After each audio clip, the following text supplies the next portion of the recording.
అశ్వ సంవత్సరంలో కైలాస యాత్ర Sri Gayatri tours and travels 8977349696. ఎన్నికల నోటిఫికేషన్ కంటే ముందే వేడెక్కింది పశ్చిమ బెంగాల్ రాజకీయాలు. ఆసక్తి రేపుతున్నాయి ఓట్ వైప్ సర్వే యొక్క ఫలితాలు. అయితే దీదీకే జై కొడుతున్నారు జనం. తాజా సర్వే ప్రకారం బెంగాల్ ముఖ్యమంత్రిగా 42% మంది మమతా బెనర్జీ వైపు మొగ్గు చూపుతున్నటువంటి పరిస్థితి కనబడుతుంది. అయితే ప్రతిపక్ష బీజేపీ నేత సువేందు అధికారికి 19% మంది మద్దతు తెలిపారు. అయితే మమతా బెనర్జీ ప్రభుత్వ పనితీరుపైన మిశ్రమ స్పందన కనబడుతుంది. అయితే 36% మంది ఓటర్లు నిరుద్యోగాన్ని ప్రధాన సమస్యగా భావిస్తున్నారు. మొత్తం 294 అసెంబ్లీ నియోజకవర్గాలకు రిటర్నింగ్ అధికారులు నియమించింది ఎన్నికల సంఘం. అయితే వచ్చే వారంలో పశ్చిమ బెంగాల్తో పాటుగా కేరళ, తమిళనాడు, అస్సాం, పుదుచ్చేరి ఎన్నికల యొక్క షెడ్యూల్ వెలువడేటువంటి అవకాశాలు అయితే చాలా స్పష్టంగా కనబడుతున్నాయి. కానీ తాజాగా వచ్చినటువంటి ఈ సర్వే మాత్రం కొంతవరకు దీదీ వైపే వెస్ట్ బెంగాల్ ప్రజలు అయితే మొగ్గు చూపుతున్నట్లుగా తెలుస్తున్నటువంటి పరిస్థితి కనబడుతుంది. మొత్తం మీద ఇదే అంశానికి సంబంధించి మరింత సమాచారం మా ప్రతినిధి కిరణ్ అందిస్తారు. కిరణ్, చెప్పండి, మొత్తం మీద ఎలా చూడాలంటారు? ఒకవైపు నోటిఫికేషన్ వచ్చేటువంటి వేడికి పెరుగుతున్నటువంటి నేపథ్యంలో ఈ సర్వే కొంతవరకు దీదీ వైపే మొగ్గు చూపుతున్నారు అనేటువంటి అంశాన్ని మాత్రం చాలా స్పష్టంగా తెలియజేస్తున్నాయి. పూర్తి డీటెయిల్స్ ఏంటి? సిరాజ్, వెస్ట్ బెంగాల్ ఎన్నికల నోటిఫికేషన్ తో పాటు మిగిలిన 3 రాష్ట్రాల ఎన్నికల నోటిఫికేషన్ తో పాటు కేంద్రపాలిత ప్రాంతంగా ఉన్న పుదుచ్చేరి ఎన్నికల నోటిఫికేషన్ కూడా వచ్చే వారంలో రాబోతున్నట్టు ఎన్నికల కమిషన్ ఇప్పటికే ప్రకటించింది. ఎందుకంటే 294 నియోజకవర్గాలకు కూడా రిటర్నింగ్ అధికారులను కూడా వెస్ట్ బెంగాల్లో నియమించిన పరిస్థితి. అయితే అతి త్వరలోనే, దాదాపు వచ్చే వారం మొదటి 2 రోజుల్లోనే ఎన్నికల నోటిఫికేషన్ రిలీజ్ అయ్యే అవకాశాలు ఉన్నాయి. 5 రాష్ట్రాల ఎన్నికల్లో భాగంగా దేశవ్యాప్తంగా 5 రాష్ట్రాల్లో 4 రాష్ట్రాలతో పాటు ఒక కేంద్రపాలిత ప్రాంతంలో ఎన్నికలు జరిగినాయి. పుదుచ్చేరిలో కేవలం 28 అసెంబ్లీ స్థానాలే ఉన్నాయి. మరోపక్క తమిళనాడులో 234 స్థానాలు కూడా ఎన్నికలు జరిగినాయి. అయితే ఇక్కడ ప్రధానంగా వెస్ట్ బెంగాల్ పరిస్థితి ఒకసారి మనం గమనించినప్పుడు ఇప్పటికే 3 సార్లు ముఖ్యమంత్రిగా ఉన్న మమతా బెనర్జీ 4వ సారి కూడా అధికారంలోకి వస్తుందా అంటూ సర్వే అంచనాలు, సర్వే ఫలితాలు తేటతెల్లం చేస్తున్నాయి. ఎందుకంటే ఇక్కడ ప్రధానంగా దీదీ వర్సెస్ మోడీ, ఈ ఇద్దరి మధ్య వెస్ట్ బెంగాల్ రాజకీయం నడుస్తుంది. యుద్ధం నడుస్తుంది. నేరుగా వెస్ట్ బెంగాల్లో జనవరి 1వ తేదీన దేశవ్యాప్తంగా నూతన సంవత్సరం వేడుకలు జరుగుతున్న నేపథ్యంలో హోంమంత్రి అమిత్ షా నేరుగా వెస్ట్ బెంగాల్ కార్యకర్తలతోనూ నేతలతోనూ మీటింగ్ పెట్టారు. ఒక రాష్ట్రంలో ఎన్నికలు జరుగుతున్నాయంటే అంతకు తగ్గట్టుగానే కనీసం సంవత్సర కాలం ముందే బీజేపీ ఎన్నికల ప్రణాళిక వేస్తుంది. ఆర్ఎస్ఎస్ కావచ్చు, విహెచ్పి నేతలు కావచ్చు, మరి క్షేత్రస్థాయిలో ఉన్న ఆర్ఎస్ఎస్ కార్యకర్తలు ప్రతి గ్రామాన్ని, ప్రతి ఓటర్ని జల్లడబట్టే ప్రణాళిక బీజేపీ దగ్గర ఉంది. అయితే ఇక్కడ ప్రధానంగా 2019 నుంచి డీజీని ఓడించడానికి ఇప్పటికే బీజేపీ విశ్వ ప్రయత్నాలు చేస్తుంది. అయితే 2011లో కమ్యూనిస్టుల కోటను బద్దలు కొట్టి మమతా బెనర్జీ అధికారంలోకి వచ్చింది. 2011 నుంచి కంటిన్యూగా ముఖ్యమంత్రిగా కొనసాగుతున్నారు. 4వ సారి ఎన్నికలు ఫేస్ చేస్తున్నారు. 4వ సారి కూడా ఇప్పటి వరకు వచ్చిన సర్వేల అంచనాలు కానీ, సర్వే ఫలితాలు కానీ మనం ఒకసారి గమనిస్తే నేరుగా దీదీ మళ్ళీ గెలిచే అవకాశాలు ఉన్నాయంటూ స్పష్టంగా సమాధానం అనిపిస్తాయి. అయితే ఇక్కడ ప్రధానంగా దీదీ పాలన పట్ల ఆశించిన స్థాయిలో ప్రజలు మొగ్గు చూపనప్పటికీ బీజేపీతో పోల్చుకుంటే మమతా బెటర్ అనే యోచనలో బెంగాల్ ప్రజలు ఉన్నారు. ఒకసారి మనం గమనిస్తే ఏదైతే దీదీ పరిపాలన ఎలా ఉంది అనే అంశాన్ని మనం ఒకసారి చూసినప్పుడు 34.8% మంది ప్రజలు మాత్రమే దీదీ పాలనకు ఓటేశారు. అందులో ఎక్సలెంట్, తర్వాత గుడ్ వచ్చేసి 9.5, మరోపక్క ఆవరేజ్ పీపుల్ వచ్చేసి 15% మాత్రమే పాలన ఆవరేజ్ గా ఉందని చెప్పిన వాళ్ళు ఉన్నారు. మరీ పూర్గా ఉంది పాలన అన్నవారు 12.9%. ఇలా చెప్పుకుంటూ పోతే మరోపక్క ముఖ్యమంత్రిగా ఎవరు ఉండాలనే అంశం పైన సర్వే జరిగినప్పుడు కూడా 41.6% మద్దతు ప్రజలు మమతా వైపు ఉన్నారు. మరోపక్క సువేందు అధికారి, ఏదైతే మమత శిష్యుడిగా ఉండి నందిగ్రామ్లో పోటీ చేసి మమతను ఓడించిన సువేందు అధికారి, ఒకప్పుడు మమత శిష్యుడు, ఏదైతే నందిగ్రామ్ ప్రాంతంలో బలమైన నేతగా ఉన్న సువేందు అధికారి తర్వాత బీజేపీలో చేరారు. బీజేపీ ప్రతిపక్ష నాయకుడిగా ఉన్నారు. ఇప్పుడు మమతా వర్సెస్ సువేందు అధికారి కాదు, మమతా వర్సెస్ మోడీగా యుద్ధం నడుస్తుంది.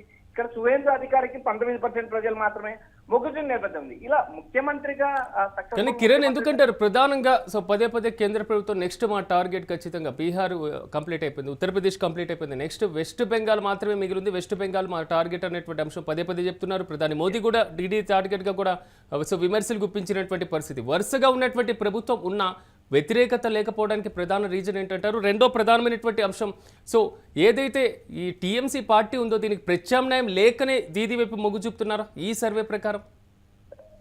సిరాజ్, ఇక్కడ ప్రధానంగా ప్రభుత్వ వ్యతిరేకత అనేది సర్వసాధారణంగా ఉంటుంది. ప్రతి ఎన్నికల్లో అధికారంలో ఉన్న పార్టీ వైపు ఎంతో కొంత వ్యతిరేకత ఖచ్చితంగా ఉంటుంది. ఎందుకంటే దీది ఇప్పటికీ 3 సార్లు ముఖ్యమంత్రిగా చేసిన నేపథ్యం కూడా వ్యతిరేకత ఖచ్చితంగా ఉంటుంది, ఉండదని చెప్పడానికి లేదు. ఇక్కడ ప్రధానంగా నిరుద్యోగం, ఏదైతే యువకులు ఉద్యోగాలు లేని నిరుద్యోగులు దాదాపు 34% మమతా బెనర్జీకి అనుకూలంగా ఉంటారా వ్యతిరేకంగా ఉంటారా అనేది కూడా ఒక పెద్ద చర్చగా నడుస్తుంది. ఎందుకంటే ఇక్కడ దీదీ పాలనకు వ్యతిరేకంగా ఈ 34% ఉన్నారనేది సువాస్తవం. మరోపక్క మైనారిటీ ఓటర్లు ఏదైతే మమత వైపు మొగ్గు చూపుతున్నారు, మమత వైపు వన్ సైడ్ విజయం సాధిస్తుందంటూ ఈ సర్వే అంచనా వేస్తుంది. మరోపక్క ఎస్టీ వర్గాలు మాత్రం బీజేపీ వైపు టర్న్ అవుతున్నాయంటూ ఒక ఇండికేషన్ ఇచ్చింది. అయితే ఇప్పటి వరకు వచ్చిన సర్వేలు కానీ వచ్చిన అంచనాలు కానీ చూసినప్పుడు బెంగాల్లో దీదీని ఢీకొట్టే బలమైన నేత, స్థానికంగా నేత లేకపోవడం బీజేపీకి ఒక పెద్దమైన. సువేంద్ర అధికారి కేవలం బీజేపీ ప్రొజెక్ట్ చేసిన లీడర్, అందులో గతంలో మమతతో శిష్యుడిగా ఉన్నాడు. మమతా బెనర్జీ ఈ వర్గంలో కూడా కీలకంగా ఉన్న నేత. అలాంటి నేత అపోజిషన్ బీజేపీలో చేరడం, బీజేపీ ఈ దాదాపు 3 సీట్ల నుంచి 69 సీట్లకు గత ఎన్నికల్లో జరిగింది. అయితే ఇప్పుడు ప్రధానంగా ఆ గతంలో గెలిచిన సీట్లు బీజేపీ దాటుతుందా లేదా అనేది ఒకవైపు ప్రశ్న అయితే, మరోపక్క మమతా బెనర్జీని ధీటుగా ఎదుర్కొనే లోకల్ నాయకులు లేకపోవడం బీజేపీకి ఒక పెద్ద మైనస్. మరోపక్క కేవలం నరేంద్ర మోడీ, అమిత్ షా, డబుల్ ఇంజిన్ సర్కార్ ఈ అంశాల మీదనే ఎన్నికలు అడిగే పరిస్థితి బీజేపీకి ఉంది. మరోపక్క మమతా బెనర్జీ 3 సార్లు ముఖ్యమంత్రి అయ్యారు, 3 సార్లు చేసిన అభివృద్ధి కావచ్చు, 3 సార్లు ఇచ్చిన సంక్షేమ పథకాలు కావచ్చు. మరోపక్క నిరుద్యోగులకు 10వ తరగతి పాస్ అయ్యి ఉన్న నిరుద్యోగులకు దాదాపు నెలకు 15,000 రూపాయలు నేరుగా క్రెడిట్ చేసే అంశం కావచ్చు, మహిళలకు ఇచ్చే పథకాలు కావచ్చు. ఇలా వరుసగా మమతకు పాజిటివ్ అంశాలు ఎక్కువ ఉన్నాయి, నెగిటివ్ అంశాలు తక్కువ ఉన్నాయి. నెగిటివ్ అంశాలు కొన్నే ఉన్నాయి. అయితే ఇక్కడ ప్రధానంగా బీజేపీ స్థానిక నాయకత్వం లేకపోవడం ఒక మైనస్. అయితే ఇక్కడ కేవలం నరేంద్ర మోడీ, అమిత్ షా ఎన్నికల వ్యూహాలే ప్రధానంగా అస్త్రమవుతున్నాయి. అయితే ఇక్కడ రాబోయే రోజుల్లో ఇప్పటికి ఉన్న అంచనాలు కానీ ఇప్పటికున్న సర్వేలు కానీ మమతా వైపు మొగ్గు చూపుతాయి. మరోపక్క దాదాపు వచ్చే వారంలో ఎన్నికల నోటిఫికేషన్ తర్వాత ఈ కేసులు ఎలా మారతాయి అనేది మరోసారి కొంతవరకు నోటిఫికేషన్ విషయానికి వద్దాం. నోటిఫికేషన్ మొత్తం ఒకేసారి ఎన్నికలు నిర్వహించేటువంటి పరిస్థితి కనబడుతుందా, లేదా విడతల వారీగా ఏమైనా నోటిఫికేషన్ ఉండే ఛాన్స్ ఉంటుంది?